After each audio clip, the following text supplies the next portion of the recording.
Hello and welcome to Workshop 410, Mutual Aid, Congregations and Communities.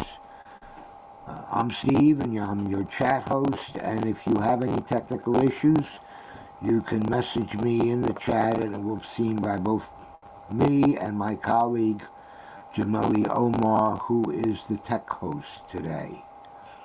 If you wish to follow the discussion and presentation on the transcript, you can go down to live transcript at the bottom of your screen, click on it, and click subtitles. You will then see live transcription has been enabled at the top of your screen. Turning now to our workshop, let me present our moderator, Terry Lohman. Terry comes from Ames, Iowa, and Miami Beach, Florida. After 35 years in the restaurant business, Terry retired in 2013. Needing to be busy, he said yes to all social justice efforts until he got too busy.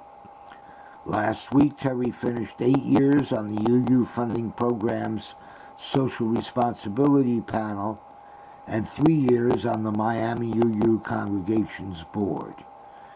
Currently, he's on the Action Board for Interfaith Alliance of Iowa, Iowa's UU State Action Network, and co-chair for UU's for a Just Economic Community. Through the Iowa State UU State Action Network, Terry recently started a coalition with One Iowa, our state's LGBTQIA advocacy organization, to provide a monthly UU service called Queer Your Faith Iowa for the LGBTQIA community via Facebook. Let me stick it in a personal note, Terry, which you'll be pleased to hear. My granddaughter, who is a medical student at Des Moines, is very aware of and was very glad to see this latest activity on you linking with the LGBTQIA folks. Welcome, and we look forward to hearing this presentation and this workshop.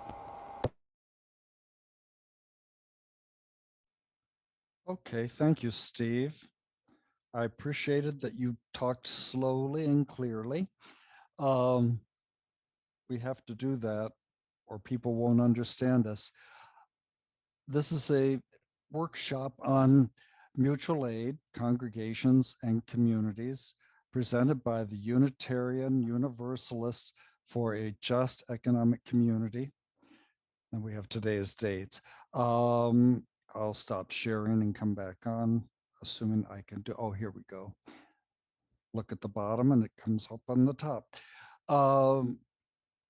Today we have, let's see, 5 presenters. We'll start with Reverend Robert Murphy, and then Astoria Nickerson and Nancy 3 Hoffman from the Key West Fellowship will be presenting. And we have, I think Jimmy is the next one, and he's from Mutual Aid Network. Is that, do I have that right?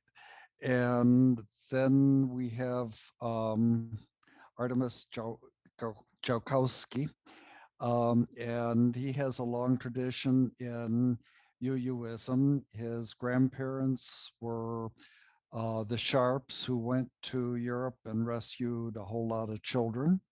And Artemis did a movie about this, Sharps War, and then it was updated and went on PBS.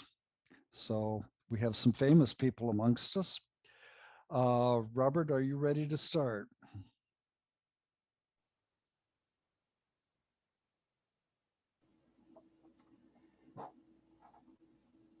Okay, I'll mute myself. Oh, okay.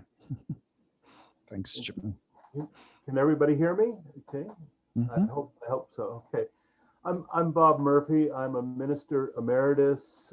He, him, his. I live in St. Petersburg, Florida. I live in an assisted living center. We also have a nursing home very close by. Yes, we have some mutual aid practices here. You can see my personal assistant in and out in the background. That's a virtual background. I've been asked to say a few words about the history and the theory and the religious background for mutual aid, and I'm going to try to be very brief. And I'm going to start with a picture that I'm going to share with you. And here's the picture. See if that comes through. Okay. Now, that man in the black hat, that is Roger Williams, Puritan minister, 1636. He's been chased out of Massachusetts. In the middle winter, he's freezing to death. And as you can see in that picture, he is rescued by Native Americans from the Wampanoag tribe. And these people practice mutual aid. And they care for each other, and they also care for strangers. And in some ways, that's how our story of mutual aid begins. We recognize that Native Americans, in my case, in my area, the Tocobaga people, later the Seminole, were practicing mutual aid long before the Europeans arrived.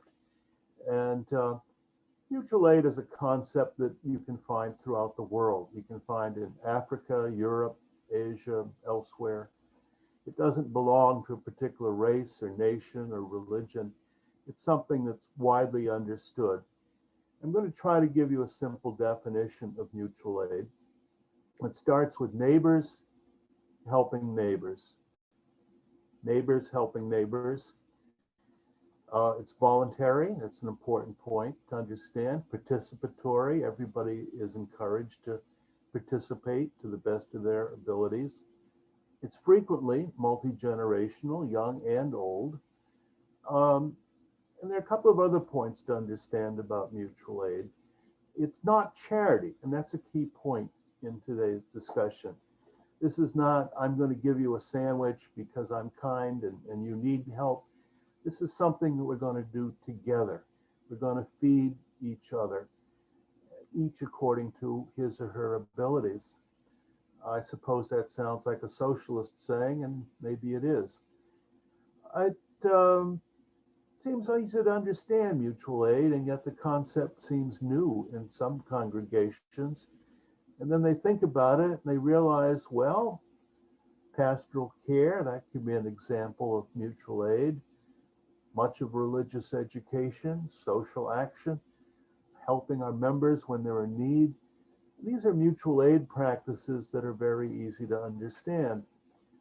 And for those of you who want to go deeper, you could refer to the Buddha, who talked about mutual aid, Jesus of Nazareth, the Prophet Muhammad, and I've mentioned Native American leaders and many others.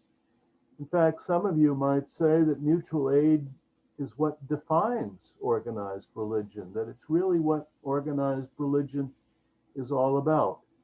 And that's understood by Jews and Hindus and just about every religious tradition that you can mention. And yet it still seems very new.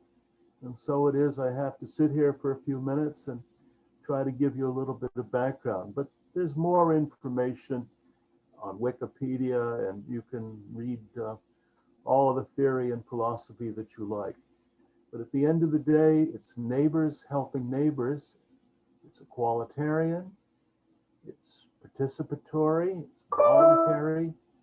James Luther Adams, one of our great Unitarian Universalist theologians for the 20th century, probably our greatest, talked a great deal about the importance of these voluntary arrangements where people just care for each other with food, with housing, transportation, medical care, volunteer nursing. We saw a lot of that during the AIDS HIV crisis, and we've seen a lot of that during COVID. We've also seen people help each other just to learn the Zoom technology, and that's been a breakthrough for mutual aid. And that's as much as I can offer for a very quick overview and background. And I think you need to learn a lot more about practice right now. What does this look like in practice? So we're going to hear from people on Key West, Astoria, and Nancy 3. Jimmy Dunson has had a lot of involvement with emergency projects that are mutual aid programs. So these people will talk about practice. And that's really what matters, not just talking about mutual aid, but actually doing mutual aid. Good Samaritan stuff, and a lot more. Thank you.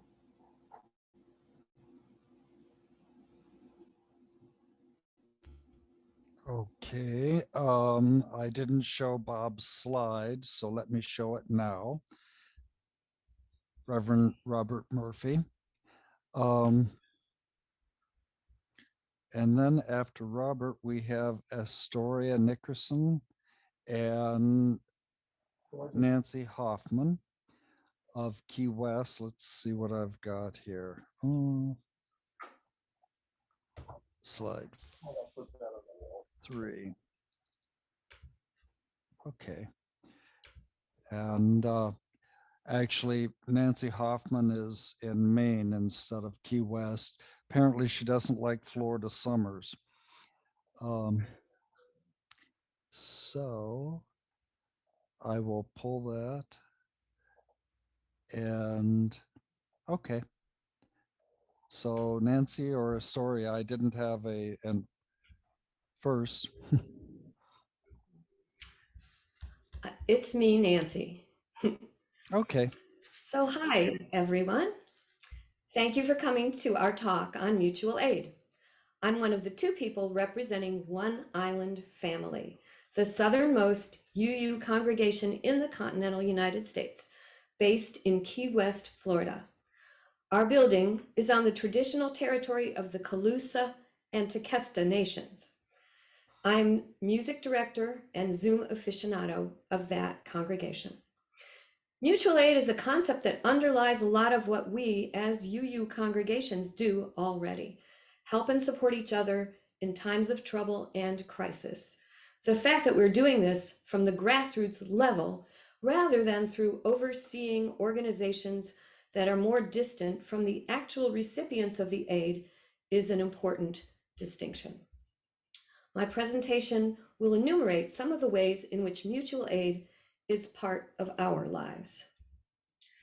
Key West is a tiny island off the southern coast of Florida. Here's the map of Florida. What trails off here, you see the Florida Keys at the bottom, are 43 islands connected by bridges over 125 miles up to the mainland. The island of Key West itself, the last island, is only 2 miles wide by 4 miles long, with about 28,000 year-round residents. That number swells to about 40,000 people on any given day during tourist season. It's a busy little island, and it is a close-knit community. A very artistic, irreverent, creative, and iconoclastic group of people are attracted to this place. In fact, in 1982, after the US Border Patrol set up a roadblock to check cars for drugs and illegal immigrants, the Conch Republic was formed. Key West nominally seceded from the unions. Here's the Conch Republic flag. The motto is, "We seceded where others failed." Here are some good-natured Conch Republic protesters. An indication of the Key West determination and spirit of inclusivity is the city's motto, "One human family." Created by one of our congregants, this began as a local proclamation and has expanded beyond our boundaries. It's a call to include LGBTQ people, immigrants, differently abled, people of color, all are in one human family. Tomorrow is annual National HIV Testing Day. I thought I should mention that during the height of the AIDS epidemic in 1986, a group known as AIDS Help formed in Key West. Their purpose was to supply medical guidance, food, companionship, and housing options to people living with HIV. That made a big difference to a number of people in our community. A memorial has been placed on one of our piers to commemorate those in our community who have died of AIDS.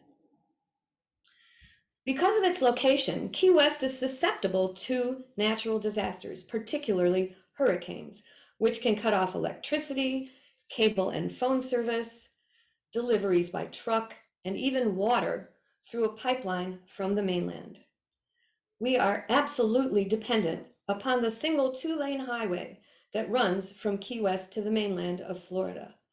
This road brings us food, building supplies, paper goods, in other words, all of our essentials. And the highest point on the island is only 16 feet above sea level. Here's a view of our Fort Zachary Taylor State Park.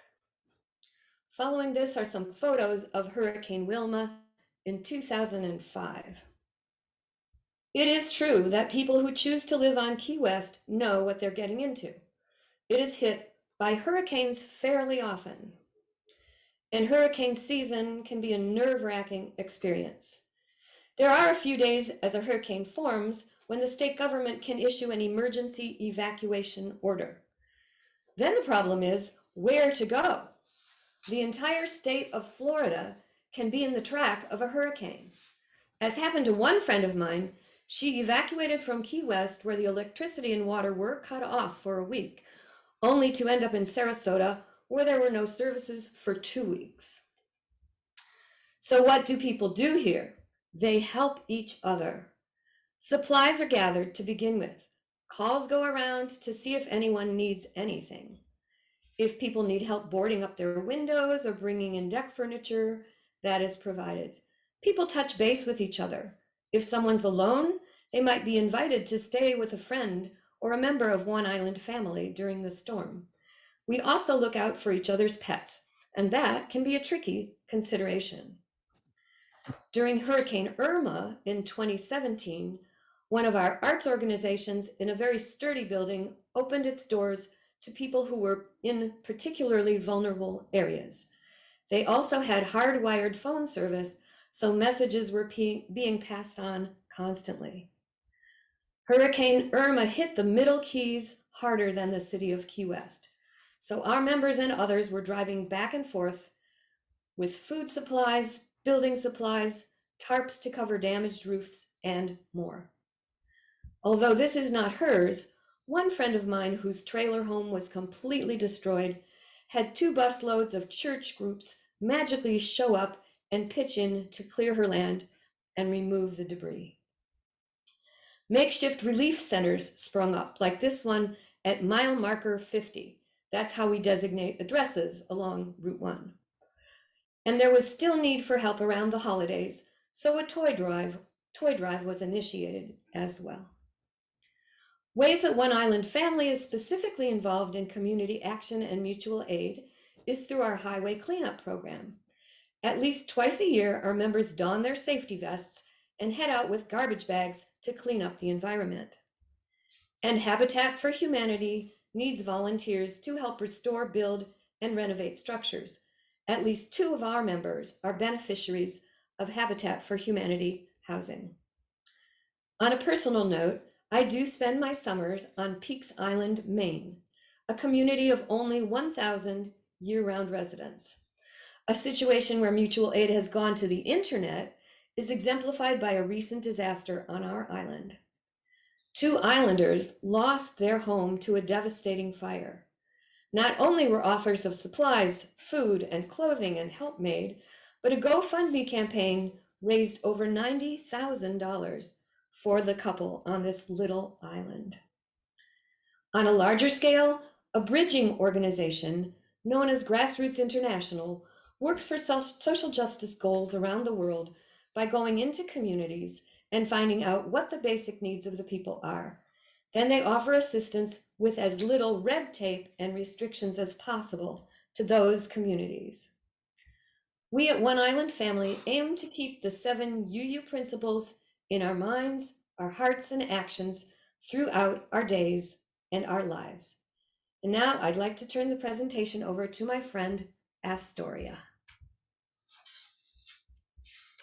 Thank you, Nancy.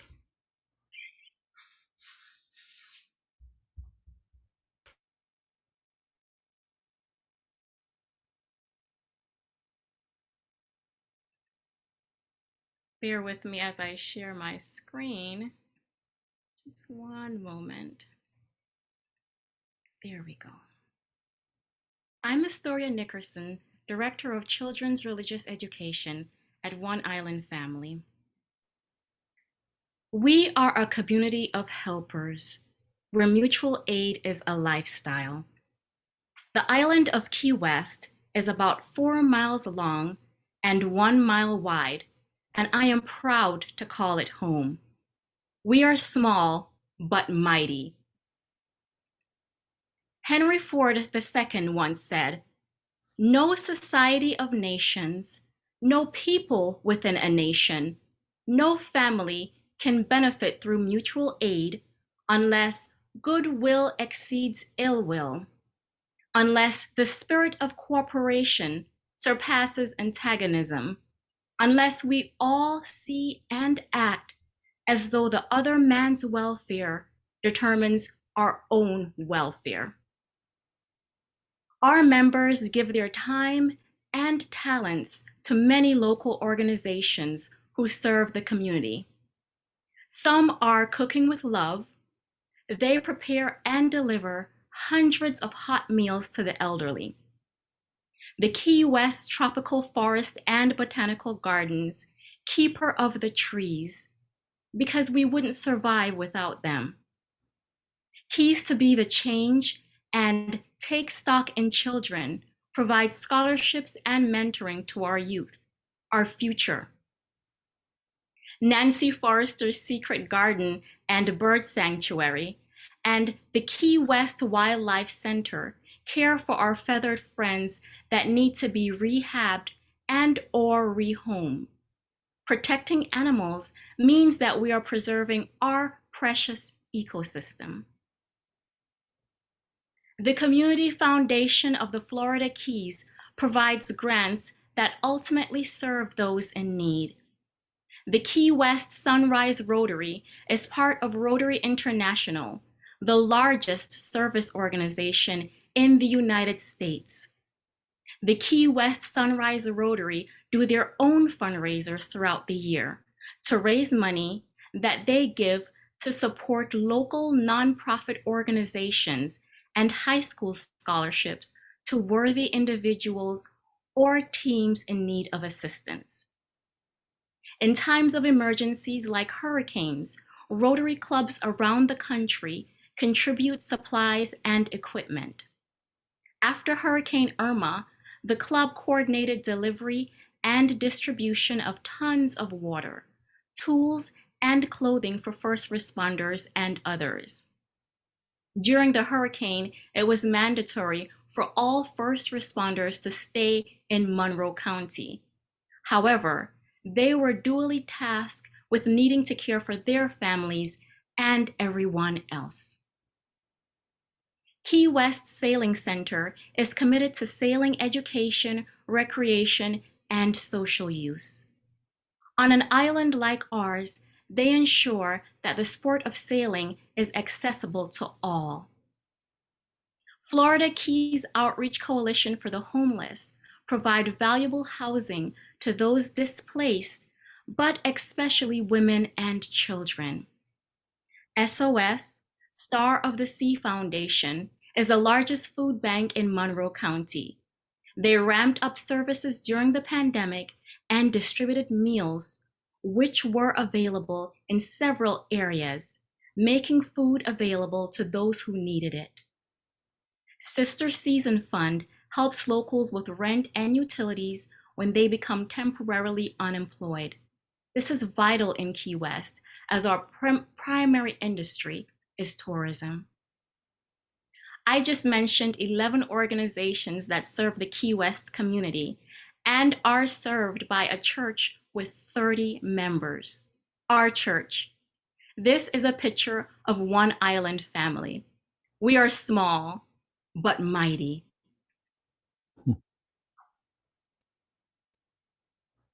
When the pandemic began, we used technology in new ways to keep our connections strong.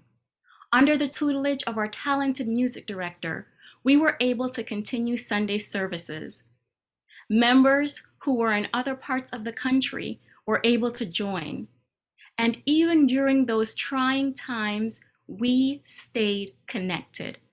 There was a bright side. We learned and we grew. We remained flexible and open to new possibilities.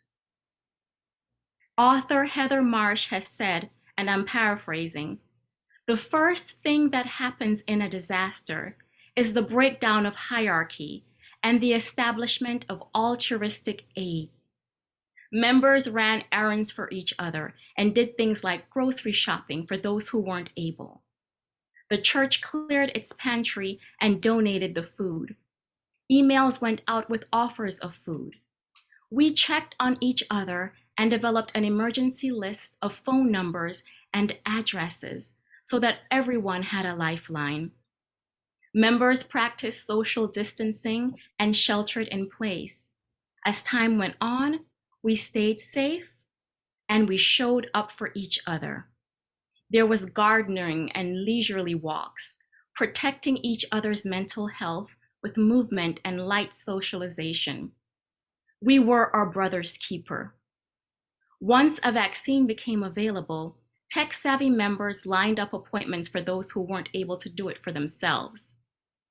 They also ensured that everyone had transportation to get the vaccine.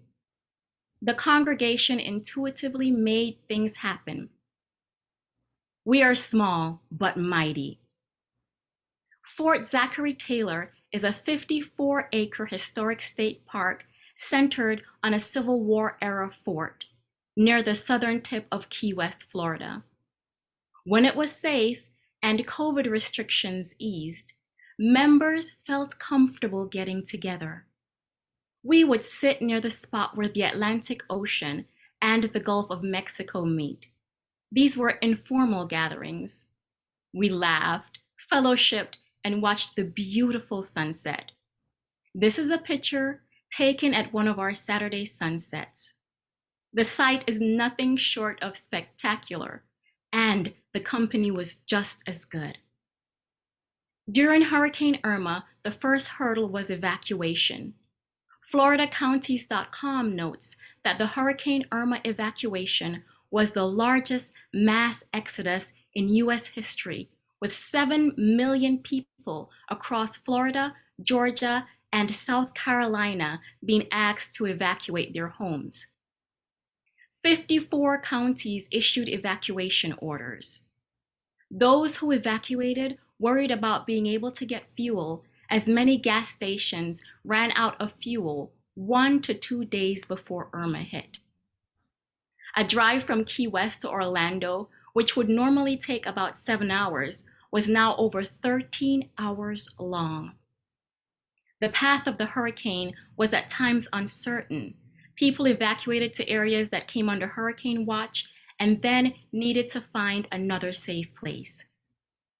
There came a point in Key West where all reservations for car rentals were canceled. I know this because my reservation was canceled.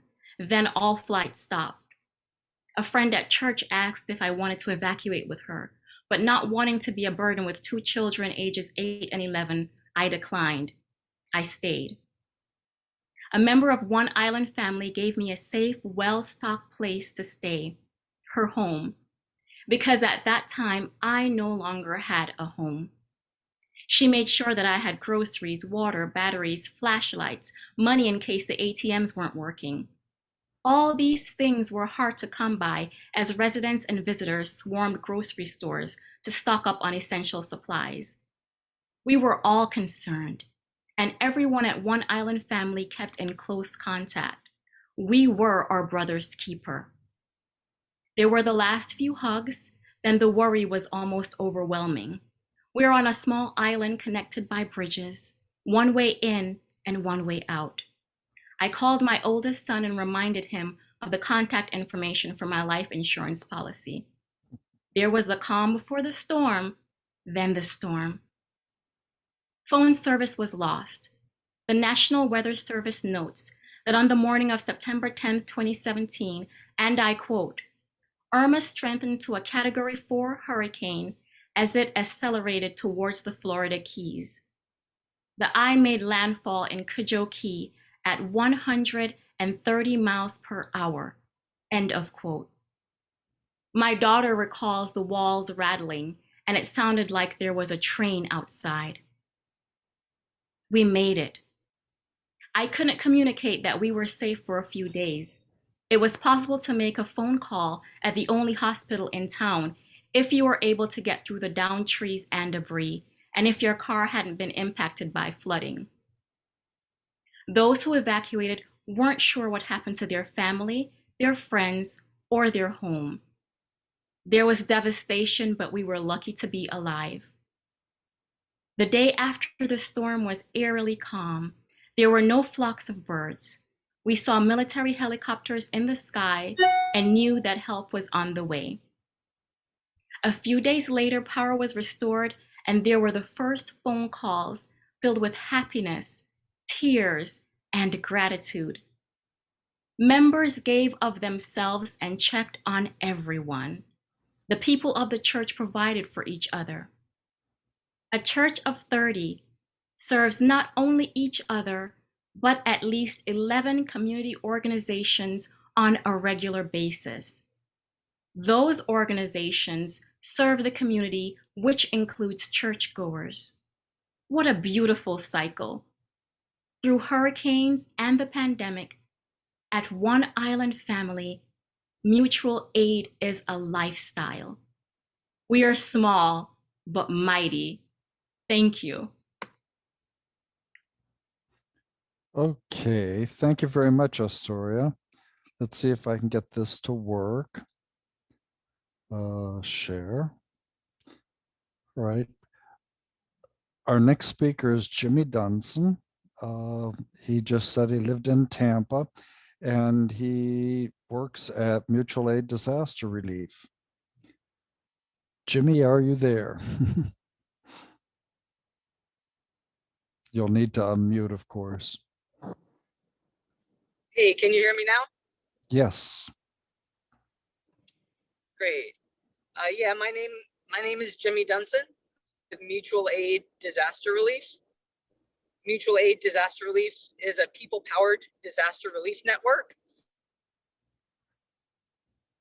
Mutual aid and autonomous direct action,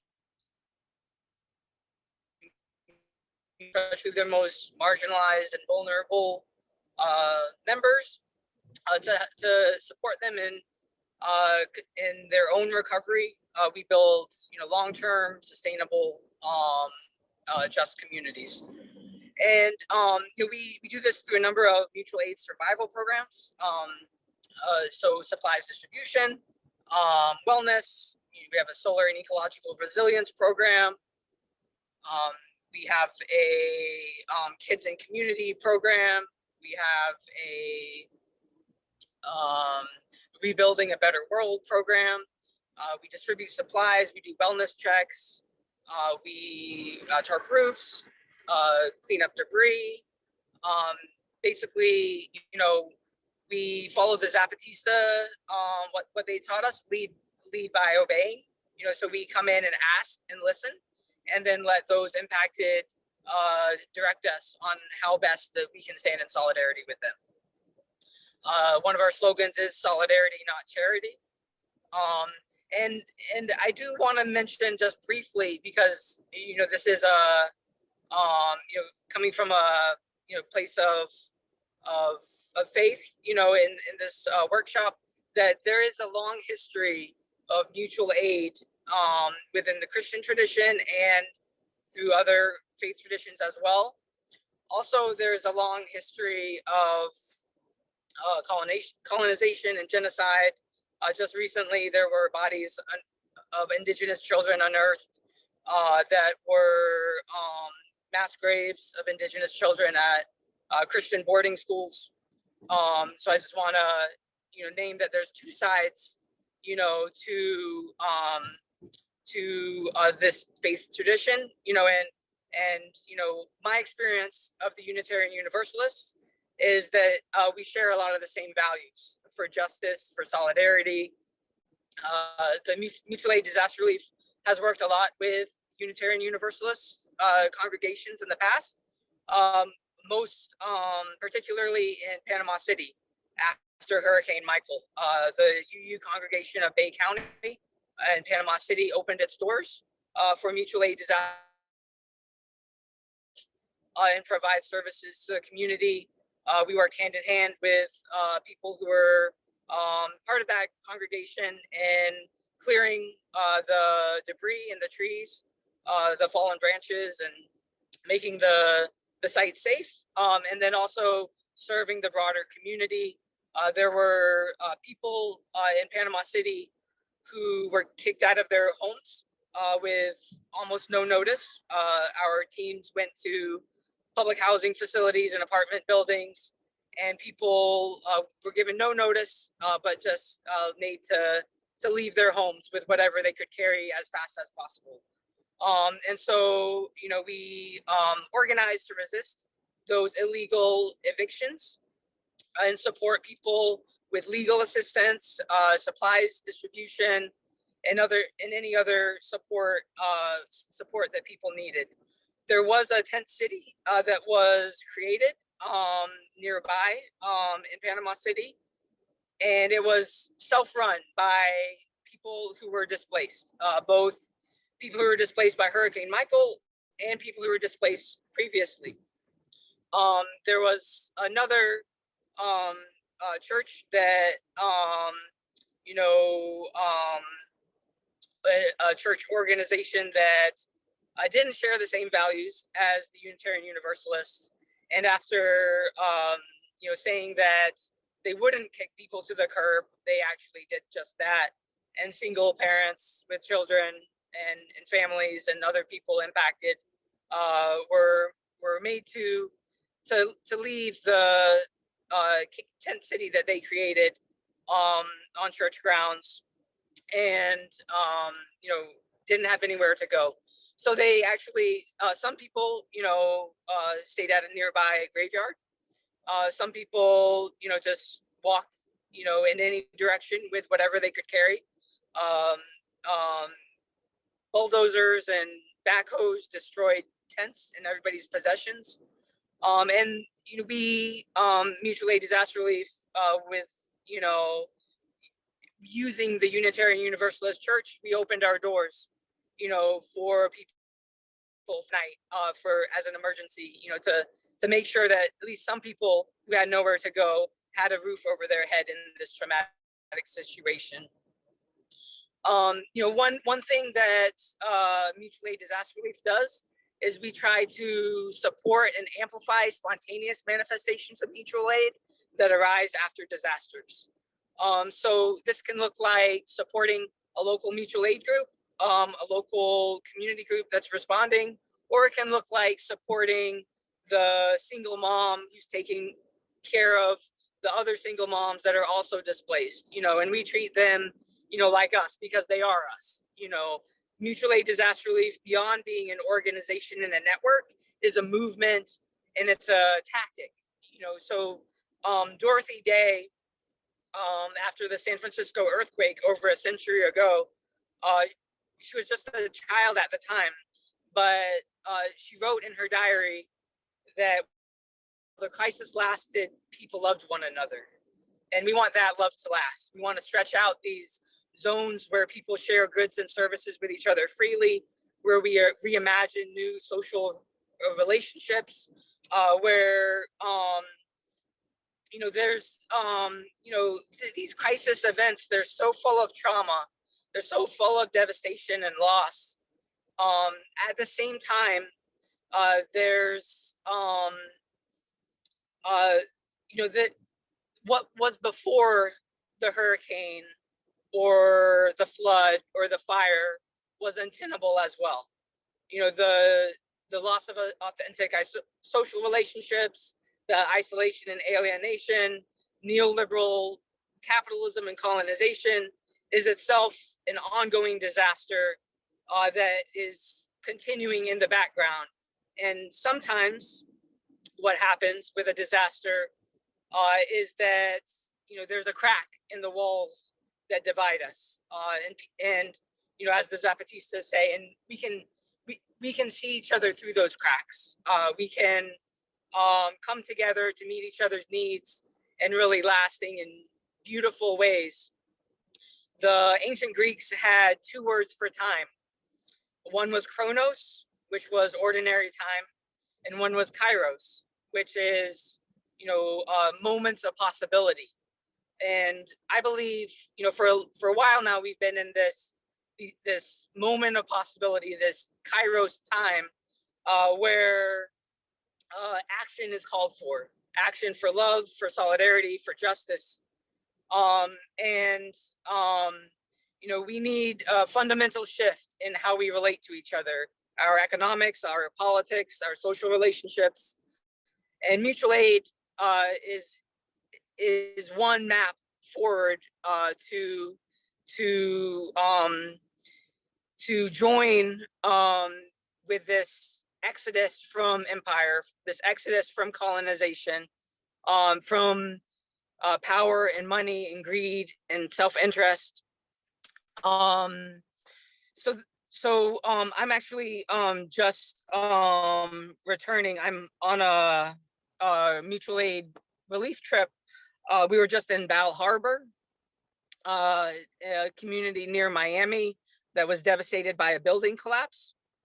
So we were just sharing some care packages that we made up with folks there. There's a local, the local Jewish community was hit really hard, but they're also pulling together and taking care of each other.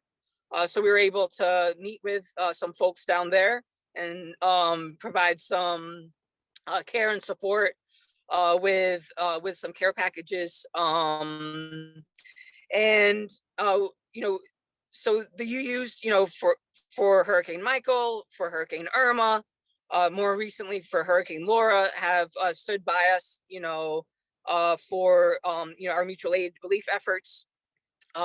Most recently, after Hurricane Laura, there was the youth, the children at the Unitarian Universalist Church in New Orleans did a fundraiser to support people impacted by the hurricanes in Louisiana.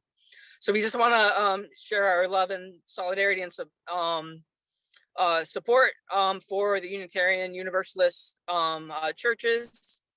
And we look forward to partnering with you all more intentionally in the future, because we know that these disasters are increasing in intensity and frequency. And we also know that if we wait on the state or the nonprofit industrial complex to save us, we're not going to survive. We need to take care of each other in order to make it through, these storms, both climate-related, political, economic, the pandemic, all these multiple overlapping disasters that are happening. We need each other now more than ever. And, Buenaventura Durruti, an anti-fascist during the Spanish Civil War, said that our opposition might blast and ruin its world before it exits the stage of history. But we're not in the least afraid of ruins, because we carry a new world here in our hearts. And that world is growing in this moment. And I know you all are part of that growing world. And, I look forward to what we will build together. Okay, thank you, Jimmy. Appreciate that. So happens that we were in Key West right after Irma, and we drove through the Panhandle right after Michael. And I winter really close to the building that collapsed in Sunnyside. And they're really horrible disasters. So it's really good to have people willing to pick up and help one another. Our next speaker is Artemis Joukowsky. Gosh, I couldn't say it. It's pronounced Joukowsky. Joukowsky. Joukowsky. Okay. There's no J in a Russian, so it's a V sound. Joukowsky. Joukowsky. Okay. Thanks for your help on that. Are you ready to speak to? Oh, you look like you're on land again. Yeah. Or at least out of the car. Okay. Well, meet you all. This is an honor to be part of your presentation today. My story begins in the 9th grade when I was asked by my teacher to interview someone of moral courage. And I went home and I said, Mom, what is moral courage? And who should I interview? And she said, go talk to your grandmother. She did some cool things during World War II. I wrote this paper. It was the only A I ever got in high school. And I learned about my grandmother and grandfather's work in 1939 to go from Wellesley, Massachusetts to Prague and rescue thousands and thousands of Jews and liberals and those who would have been persecuted by the Nazis. And from that story, I learned not just what moral courage was, but I learned about my grandmother and I learned about her courage. In 1939, she was 32 years old. She had 2 young children. My mother was 6 years old. My uncle was 7 years old. And they left their children in the care of the service of the community, of the congregation, and talk about mutual aid to aid others.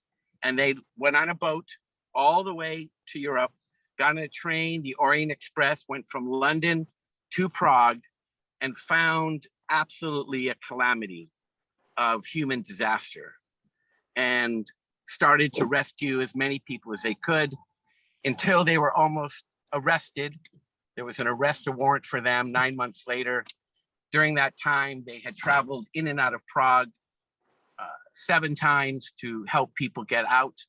And this is a Unitarian concept that was invented by a man named Frederick May Elliott, the head of the Unitarian Church at that time, who wanted, like the Quakers, to have a service committee that would go and serve others in need. And my grandparents' work was the founding work of the Unitarian Service Committee. And they became the first commissioners of it. And they started this really international network of human rights activists saving their communities all over the world. The Unitarian Service Committee is active in hundreds of communities around the world around the issue of social justice. And my grandparents had the audacity and the hatred of Hitler and the sense of what it could mean to help their brothers and sisters. And that's the beautiful thing about mutual aid, is that it's really about family. It's like a world family.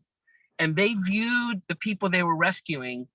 Imagine you leave your children in the care of others as young children, and you go and start helping others without any protection from the US government. In fact, the ambassador of the Czech Republic at that time, in March 15th, 1939, ordered the Sharps to leave because he could no longer protect them. And they stayed on. And they laundered money.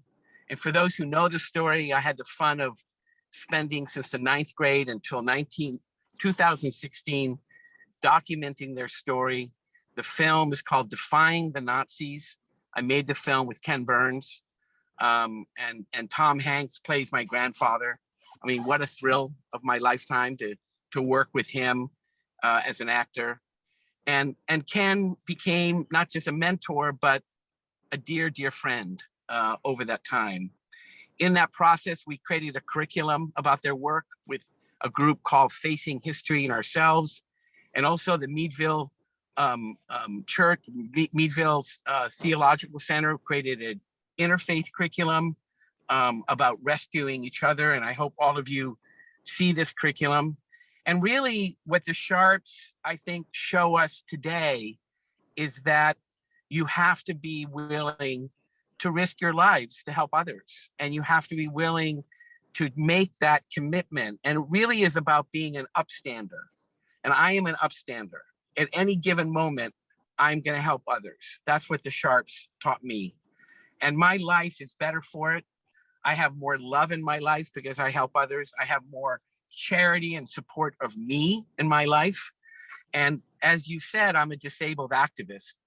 And this brings the story home. So here I am interviewing my grandmother at the age of 14. She's telling me how many Gestapo she outwitted and what she did to save this person's life. And it's just an endless story. It takes me from 9th grade until 2016 to document this in a book, in a curriculum, in a film. But really the meaning of this was for all the Unitarians to realize that these two people were just like them. They were just human beings, just like them. And they had a different view of reality, that these people in Europe were not these other people, but their family. These were their family. And they declared it that way. And they went there to help those families, not just once, not just twice, but 3 times. And that, I think, for me, is the meaning of mutual aid, that there are times, as we talked about with hurricanes, where you have a catastrophe, where you have a blowout. And the only way to respond is on a human to human basis, but you also have to know how to get the help there. There's a whole logistics of rescue that my grandparents really defined. There's a whole logistics of working in the underground to identify how to get people from Marseille over the Pyrenees into Spain, into Lisbon, on a boat and away from the danger. And really the beautiful thing about this story is that I got to know my grandparents as a married, loving couple who did this work. Later in life, before I was born, they divorced and remarried other people. So I never saw them ever together. So they never were able to say, oh yes, Grandpa and I saved this person or that person, because the new husband and the new wife didn't want to hear what they did with the other person. So it was kind of a story that was never told. And before my grandmother died, I organized an event for her where I reunited her with 100 of the children she rescued. And it was among the most beautiful moments of my life. And that actual event at her 80th birthday became what I started doing with the filming of the stories. When my grandmother died in 1999, my mom said, go into the basement and get all the papers and organize them. And I went into the basement of her home and found 50 boxes.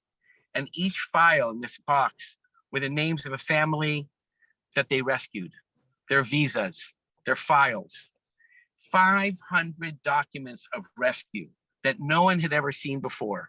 No one in the Unitarian community, no one in the academic community, because every person they were trying to save was a risk. If the Gestapo knew that they were a famous Jewish writer, for example. So they actually got rid of their documents, or they hid their documents. And then in 1999, I found these documents in their basement, and I called up the Holocaust Museum and I said, I think I have I think I have some very powerful documents here. And they had never heard of my grandparents. They never knew they were rescuers. Then we documented that and were honored at Yad Vashem in Israel in 2006. Of the 25,000 honored at Yad Vashem, there are only 5 Americans. And of the 5 Americans, 2 are Martha and Waisel Sharp.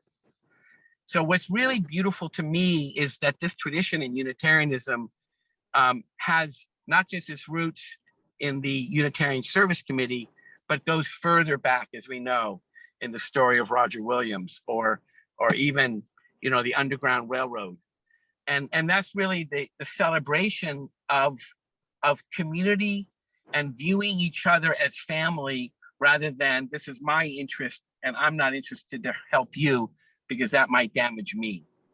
And that's really the beauty of this award that they received from the state of Israel called Yad Vashem. It means righteous among the nations. These are the righteous people within these countries of Europe and the world that risked their lives, could have been killed and murdered, and saved Jews during the Holocaust.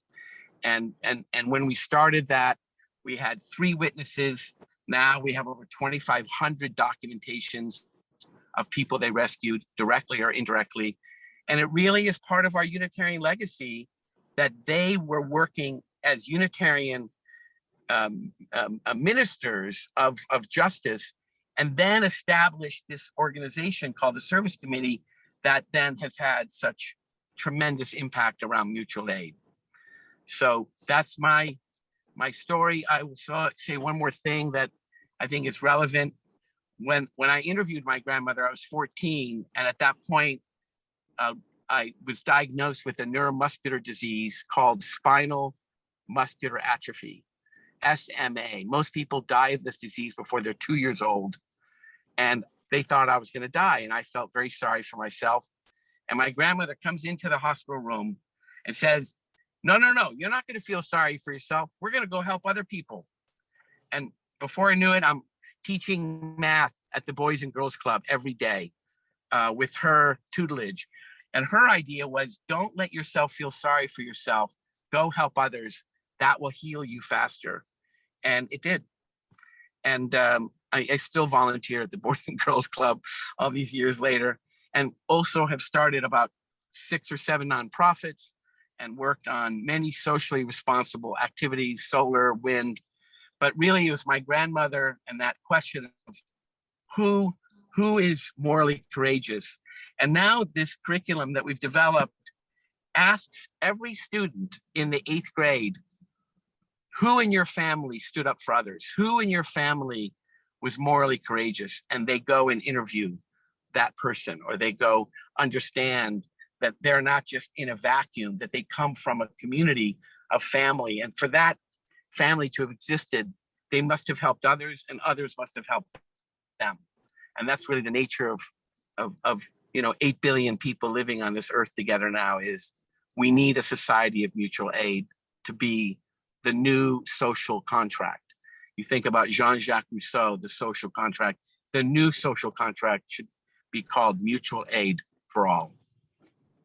So that's my story. Thank you, Artemis. Your movie that you produced for UU's, I showed at the Jewish Museum, Florida Jewish Museum. And I think we had 50, 60 people show up, which I thought was a very good showing. You've impressed the Jewish community. It's been seen 55 million times. Wow. 55 million people have seen the founding of the Unitarian Service Committee. With Tom Hanks. Tom Hanks is my grandfather. I mean, pretty cool.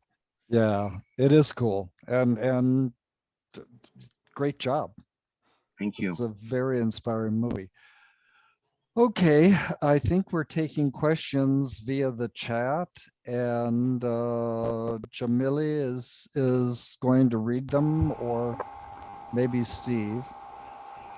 Do we have any questions? We will probably both be reading them. Is the static on from my mic? No, you still have static. Well, it may be that we should leave it to Jamili so folks don't have to hear the static. I'll find questions, and she and I are in a back channel communication. Okay, Robert, do you have anything you want to say to kind of finish these individual presentations? Maybe not, huh? There is one question in the chat. Okay. Brian asks, there may not be time for this and not the right forum, but I do wonder about the challenges of partnering with other organizations even during disaster. There is a side of my extended family that is evangelical and support missionary work, and I would see a challenge in partnering with them when food and water must also come with their version of talking about the Bible. And he adds later, broaden my question about how to deal with red tape in general, obstacles. Jimmy, that might be your question, or Robert. Jimmy, why don't you go first? I have some comments I'll make about that. Sure. Can people hear me? Mm-hmm. Yes. Yeah. So, how I see it is that first and foremost, the survival needs of the people come first. So as solidarity workers, volunteers, we're all volunteer network, but as people who come in solidarity, it's our role to use whatever resources or knowledge or skills or whatever else we have to support impacted communities. And sometimes that can mean interacting with FEMA or the Red Cross or these missionary type organizations. And how we see it is sometimes we can be a buffer. A lot of these top-down institutions have strings attached and are patronizing or judgmental or only help certain people. And so sometimes what we can do is leverage our positioning to access resources and share it with the people. For example, in Puerto Rico, our team, after finding out that there were supplies sitting in FEMA warehouses, not getting out to the people, our team went to the FEMA warehouse and said, "We're here for the 8 a.m. pickup." And they said, "Oh, you're not on the list." And they just insisted, "No, we're here for the 8 a.m. pickup." Eventually, they were allowed through. And then, we're steadily getting those supplies out to the people. And then after, before we left, we also made mutual aid disaster relief badges for local community mutual aid organizers so that they could continue that hookup and continue to get those supplies out to the people. So we believe in working with, authorities and experts when it improves the quality of the work, or when we can get, help the people survive, but not in a way, we refuse to compromise. We refuse to, compromise on our principles or our values. We are wholly committed and accountable to those most impacted, rather than to funders or to authorities, or anybody else who would, try to dictate to the people what kind of assistance they need. We believe that people have their, people have more at stake in their own recovery than the experts, than the authorities. And part of healing from a crisis or a disaster, like a hurricane or a fire or a pandemic, is being part of a communal recovery. So mutual aid is about sharing resources, but it's also about sharing power. And we can be that link to, support the self-determination of those most impacted and cut through that bureaucracy and red tape. Okay, Robert? I mentioned I'm a Unitarian Universalist minister. I've been doing emergency services work as a minister for about 30 years. That includes some years on the Outer Banks of North Carolina, where we had 4 hurricanes while I was there. Some years on Cape Cod, where we had various problems. Now I'm in Florida, where I've been through a series of hurricanes and other disasters. When your boots are on the ground, you learn how to deal with different people. And some you learn to trust, and some of them, maybe the story's a little bit different. But I will mention 2 experiences. After Katrina, I was sent to New Orleans 4 times. I worked with different groups at different times. And at one point, I was in an interfaith coalition. I was assigned to work with the Presbyterians, but then there was some confusion with the bus schedule. And that's how I joined the Methodists. I would say I became a Methodist for a few days, because the Methodists were doing a lot of good work, and they weren't arrogant, they weren't elitist, they didn't do any missionary work. And as I was winding up my Methodist work, we had a gentleman who came to us. He was very shy, but he needed help, and he wondered if, well, maybe we'd help out, and he wanted to unload some boxes from a truck. He turned out to be the representative of Islamic Relief in New Orleans. So I became an Islamic relief worker for half a day or so. And that's the way it was in New Orleans. And I gather the same thing happened after Sandy and in other places, people learn how to come together and they put their differences aside. Maybe it's a bit like 9/11 in New York. You would be surprised at the level of multiracial, multi-faith, multi-generational cooperation. It just comes together. I'm now in Florida. I work with the county, Pinellas County, St. Petersburg, on emergency services. The Unitarian Universalists are often expected to be the ones who will, I guess, open doors. Jimmy has told us about some experiences in Puerto Rico. That's often what Unitarian Universalists do. I became the link to the Muslim community, brought in Buddhists, other groups that just weren't at the table. And certainly we do a lot with LGBTQ plus people. We're often the folks who the LGBTQ community will trust when it comes to emergency services. Now, this may shock you. The best training for emergency services in our area in Florida is provided by the Salvation Army.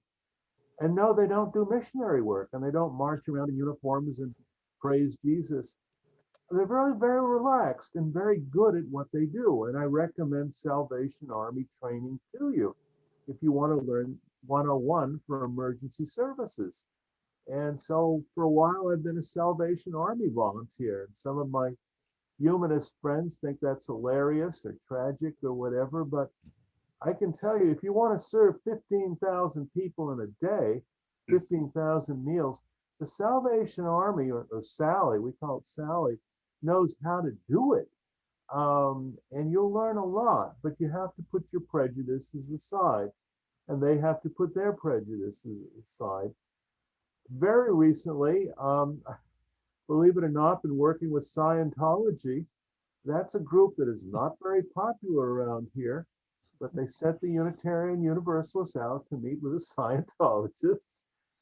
And I have a lot of prejudices. I really do, you know, but you learn how to overcome some of that just to work together. I think Jimmy has said it very well, and I just leave you with those stories. But if you get involved in this work, I think you'll understand it. You'd be surprised at what happens when you get into the field. Thank you. I would like to add, I would love to add something about my grandparents, and they would never have been able to rescue anyone without mutual aid organizations that they work with. And I want to acknowledge not just the Salvation Army, but the YMCA, the YWCA were major supports. The Carnegie Institute for Peace. There were certain institutions. You know, you think about the bomber in Boston, where the bomb happens, everyone runs away, but there are a few people that run in. Who are those people that run in? Who are those people? Well, often they're competent to do it, or they have an outrageous sense of courage to just jump into something they don't know how to do, but they're going to do it anyway. And I think that's the spirit of what we're talking about, is that these disasters happen. Even if we know the hurricane's coming, we can't imagine what's really going to happen until it happens. And then it's a disaster. And in our town, I run a disability community for the entire town. And one of the things we do is on any bad snowstorm, we have a list of everyone who's disabled who needs to have their shovel, their plows shoveled, or someone check on them.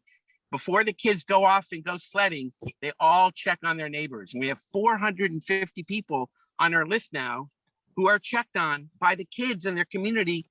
Is Mrs. Jones okay? You know, do you need some help in there? You know, is everything good? We love you. And literally, I think we've saved 5,000 lives in the last 10 years since we've done this. And people have been found in compromising situations during these storms. We get nor'easters all the time, and they need help. They need to get some food. They need to be able to get out of their driveway. And, you know, the snow becomes ice, and the ice becomes impenetrable. And if you're disabled, you can't get out of your house. You're stuck there for days. And then the power lines come down, and there's no power. And so you have no power, no heat, you're stuck in your home. How are you going to get out? That's what we do in our town. Very much based on what you all are talking about in terms of hurricane relief. But I do want to acknowledge that in building the Unitarian Service Committee, they would never be what they are without thousands of partnerships around the world that they work with. And that's really the model of the Service Committee, is to partner with other groups in order to create those leveraging moments of helping others. And I'd like I to would, jump in with some chat comments. So Barbara writes, there's a long tradition of interfaith efforts in Northwest Philadelphia and city at large, now power interfaith. Efforts for public education, police reform, environment, economic equality, etc. And Brian writes, very inspiring stories with flooding and major winter storms. In Massachusetts, I have directly benefited from mutual aid and have seen nothing but cooperation between churches, state, and local governments. Teresa asked this question for you, Artemis. I'm with UU in Flint. Reverend Sharp actually served our Flint congregation. We've had studies on their lives and time, very pertinent in Flint struggles.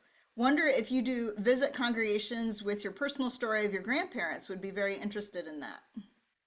Yes, I do about 3 to 4 Zooms a week. I have preached in probably 350 congregations over the years. I've gone to Paris. I've actually created new Unitarian fellowships in places where I was on vacation. I said, you know what?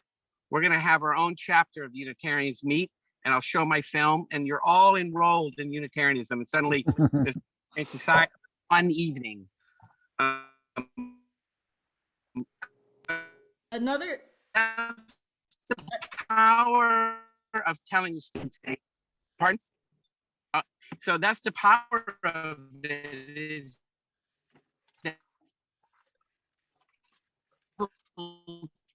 to showcase this is more fun. It's more fun and for others than live alone in your little isolated world. So this is the power. It's not just like it's good to do it and it's good for our heart and all that. No, it's more fun. It's more loving. And I would love to come to Flint. Wonderful. Well, maybe we can get your contact. My grandfather was very, very sure. Absolutely. Be an honor. So I'd like to add something, Jamila. Sorry, go ahead. As a community organizer with Industrial Areas Foundation, in Miami, we have the DART group, and there's also Gamma Mill. These are interfaith organizations that will help get you ready for those emergencies, because I went in with prejudice like Bob was talking about, that, you know, all these Christians are just a bunch of pain in the rears, and they wanted the same thing I wanted. They wanted to build a really good community, and the interfaith nature of community organizing, congregation community organizing, is just really, really fabulous. In Miami, it's done in English, Spanish, and Creole, the meetings, and it's about half of the people are Black and the other half are mostly not white. And it's just really, really beautiful to work in that kind of group and have all of us working for the same thing. It makes you feel really good about humanity. Thank you. Here's another question from the chat. How do you combat the fear of supporting the most marginalized and vulnerable people, parentheses, chronically homeless, mentally ill, addicted, etc., and treating them as, quote, lost causes that are too needy to be helped? My sense is that hesitancy is exacerbated by social and economic disparity.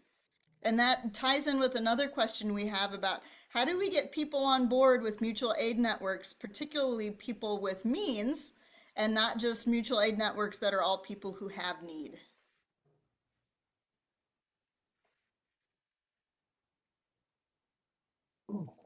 Well, Jimmy, I think you're probably the best positioned person for that one. All right. So we all have something to offer. You know, so after Hurricane Irma, and where I live, you know, our mutual aid center started by us emptying our cupboards of our canned goods and other foods, you know, and, you know, pulling together, you know, our Band-Aids and Neosporin and, you know, whatever other wellness supplies that we could get, you know, from our homes. And we put it into a community space. There was a local church that let us ride out Irma, you know, in their building, and then they let us use a neighboring building for a mutual aid center. And so start small. You know, you don't have to come at it, you know, doing a hospital right away. You know, that's, you know, you don't have to get a warehouse right away.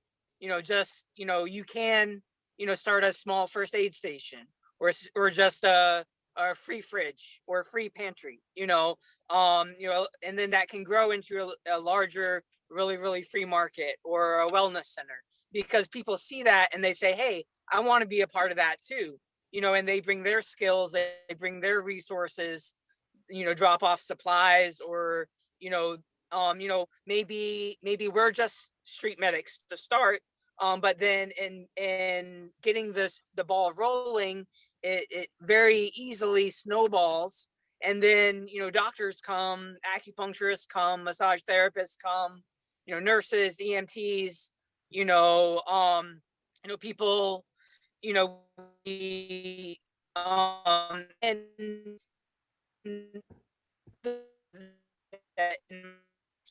that we have to stay communities that we are serving, you know, rather than the funders. There are people who are supporting financially wise solidarity efforts that are truly, you know, accountable to the people.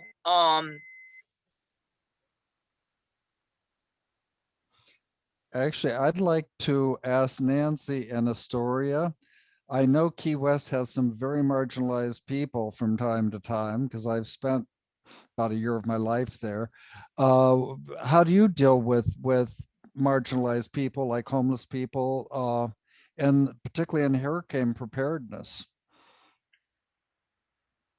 I can speak from personal experience. After Hurricane Irma, I worked with Key Strong, and we directly worked with people that needed help the most. And personally, you go in clear without judgment, because you realize that everyone is just one thought away from their mental health. So when you're able to, you realize that. So when you're able to go in that way, then you can really serve. So I think that answers part of the question. What was the other part of the question? Nancy, or I mean, Jamila. What was the other part? Because I remember the marginalized. Mm-hmm. And bringing in folks from the whole spectrum of need, not just the most needy, but folks that have skills to offer. How do we build those partnerships? I think, and especially here in our Key West community, everyone wants to help, and everyone sort of finds each other. So when you put the word out, people show up, and everyone shows up, because there's such a strong sense of community and solidarity here. Those are my thoughts. Yeah. I spent a lot of time in Key West in the 80s with the HIV/AIDS time. And it was amazing to watch that community come together. I think Key West had the highest density of people with AIDS, and these were basically hospice kind of patients, and they took care of them. That's great. Mm-hmm. Yeah, I do have one thought, which is, I mean, based on what Astoria said, if you don't already have a community, it's interesting, or it might be worthwhile to see how that community can start to form. And maybe the community starts with a UU congregation, but because Key West is an island, it kind of automatically creates a sense of community. So people find each other, they find the ways that they can interact. But if you're in a much larger setting, in a big city, you need to create communities that are small within that, so that and then they can grow. And so that people feel responsible for each other. I would love to add something about the disability community and what's evolved since, since this modern period, where most people with disabilities like FDR hid their polio, hid their weakness, because that was a sign of vulnerability and weakness. And today we have a movement where people with disabilities are out in the community, participating in sports. I'm as I said, I have SMA. I'm on the U.S. Paralympic team. I played competitive ping pong in my wheelchair. I'm also a wheelchair dancer. And what I love is the mutual aid of the disability community, because the only way you make it in the disability world is to have other friends who are disabled, who understand where you're coming from, who will support you. And that mutual aid community really, from before the ADA was signed, was brought together really by a Republican president. The only achievement of George Bush domestically was the ADA in 1991. And what that did was bring Republicans and Democrats to unify around issues of disability. And now we have a US Senator, Ducksworth, who is disabled in the Senate. More and more attention is being paid of how much we all learn when we are differently abled. And that's my distinction, is not disability. I want to remove that word, only use it for maybe getting your handicap sticker. But really, what I want to talk about is differently able, that every person is on a spectrum of being differently abled. And really, that's why we all need to mutually support each other. And I just want to add real quick that, people experiencing homelessness, just like people in the prisons, people on reservations, people experiencing extreme poverty, the way they have survived is because of informal networks of mutual aid amongst themselves and each other. And those have always existed, and how people have survived, through these, horrific experiences. And so it's, I feel like instead of, finding ways to create, of course, creating mutual aid, diverse mutual aid networks are awesome and needed now more than ever. Also finding already existing mutual aid efforts, even if they don't call it that, even if they don't call it mutual aid, even if it's just, the person in prison looking out for the other person in prison, or the person who's experiencing homelessness looking out for the other person experiencing homelessness. Let's find them and let's leverage whatever access to resources or supplies or our skills to support what they're already doing. I registered voters in a mobile home court. A woman had the territory and she was afraid to go in there. So I volunteered. And it really amazed me because those people did mutual aid. Yeah. They were there for each other, and you could tell if they were short something, they could open their window and say, "Mabel, do you have $5? I need some money," and she would give it. Yeah.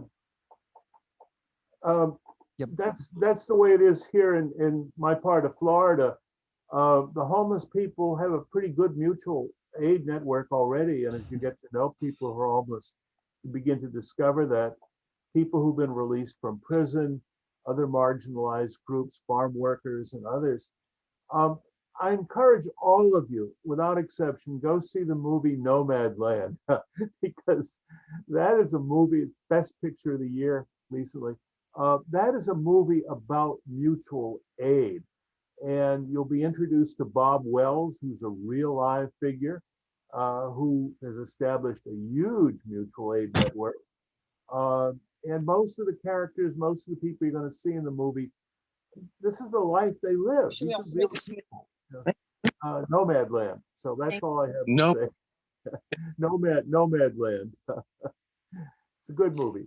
You know, one of my favorite stories was about someone who handed $100 to a homeless person, and they just were sure they were going to go out and get drunk and buy liquor, and they went around. They gave like $5 to everybody they knew. I mean, when you've been short, and then people are begging on the streets of Miami, and this old rattletrap truck pulls up and hands them a couple dollars, and I'm like, oh, I guess I could do that. Now I keep a pile of ones in my car so that I can share. It isn't that big of a deal to me, and there's no reason why I can't do that. Right. I love that. Beautiful. We are about ready to wind up here. I just want to mention very quickly that all the events at GA will be made available in the on-demand library and available through the summer. And decisions will be made in September as to which ones will then go into the UUA website where anybody can watch them. Okay, and I'm supposed to screen share here just a couple of messages. Let's see, that's for, I think it's this one. There's this one, and I don't know if I can change it while you're looking at it, but I'll try. Now, yeah, it does let me do it. Okay, and then there's a disclaimer that this is the opinion of the people who gave it. No other organization is signing on to that. And then the final one, this is from Unitarian Universalist for a Just Economic Community. And it's been a pleasure to be with you. And thanks for all our presenters and our good questions. Thank you. It was a pleasure. We're 2 minutes early. Can I, if we have 2 minutes more, can I mention two things that I'd love to? Sure. First of all, I'm involved in a cryptocurrency called Seeds, SEEDS. It's the first regenerative, humane-based crypto, and it's brilliant. And it's facilitating farmers to be able to distribute directly to customers organically around the world. It's amazing. Check out Seeds, and that's related to economic justice. And I'd love for you to put in the chat for me the name of the film, Defying the Nazis, The Sharps War. And we are making a real-time motion picture with very famous actors and actresses that will play out my grandparents' role in a 3D experience where you are sitting next to my grandmother and you can help her rescue someone. So you're creating. What was the name of the one in the chat? Defying the Nazis, The Sharps War, film, book, curriculum. Defying the Nazis, Sharps War. And it will one day soon, it will be on Netflix as a 6-part series. So, wow, good for you. Yeah.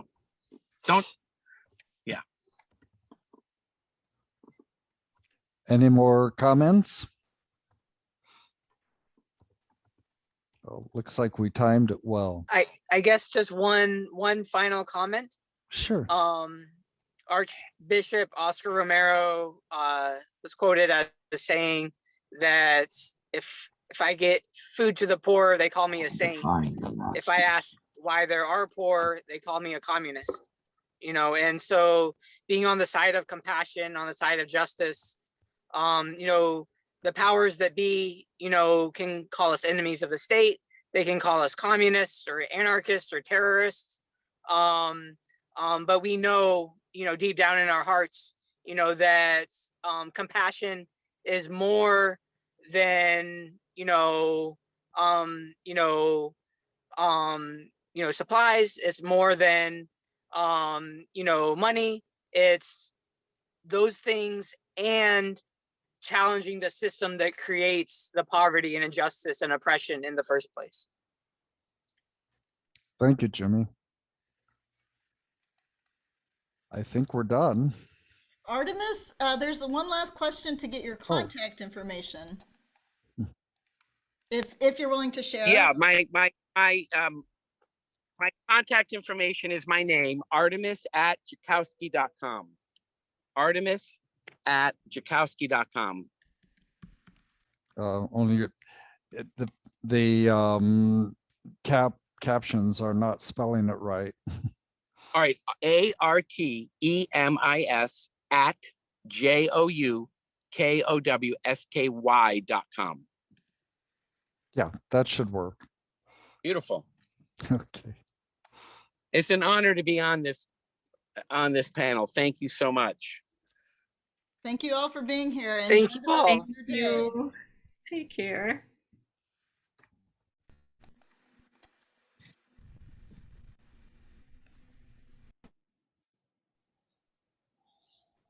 Well, I thought that